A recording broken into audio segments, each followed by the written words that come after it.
Magandang araw o gabi. Ako nga pala si Jake Marvinican. Tatalakayin ko ngayon sa inyo ang si Jose Rizal at ang susesos. Noong ika-25 ng Mayo, 1888, si Jose Rizal at ang susesos ay nagtungo sa London upang magampanan ang ilang mahalagang layunin. Ang paglalakbay nito ay may tatlong pangunahing kadahilanan. Sa mapunlad ang kakayahan niya sa wikang Ingles. Pangalawa, pag-aralan at pagbibigay komento sa sinulat ni Morga o ang Sucesos de las Islas Pilipinas. Pangatlo, ligtas na lugar ang London para ipagpatuloy ang pakikipaglaban niya sa mga Kastila. So, punlad ang kakayahan niya sa wikang Ingles. Isa sa mga layunin ni Jose Rizal sa pagpunta sa London ay upang mapunlad ang kanyang kakayahan sa wikang Ingles sa pamamagitan ng pag-aaral at pakikipagtalastasan sa wikang ito.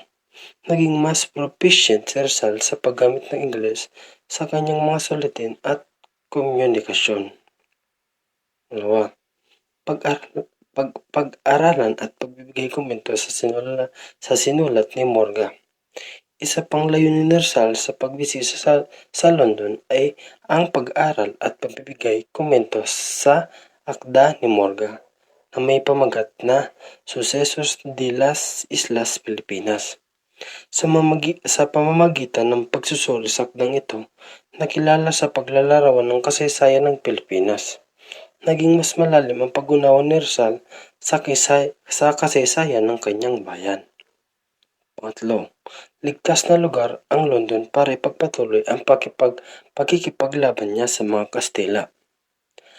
Ang London ay tinuturing na ligtas na lugar para kay Rizal upang ipagpatuloy ang kanyang pakikipaglaban sa mga Kastila sa pamamagitan ng pagiging nasa London.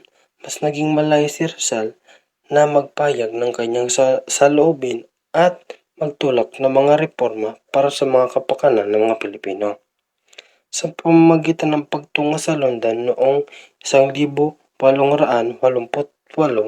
naging malaga ang papel ni Jose Rizal sa pagpapalawak ng kaalaman, pagsusuri sa kasaysayan at pagtulak ng pagbabago para sa kanyang bayan.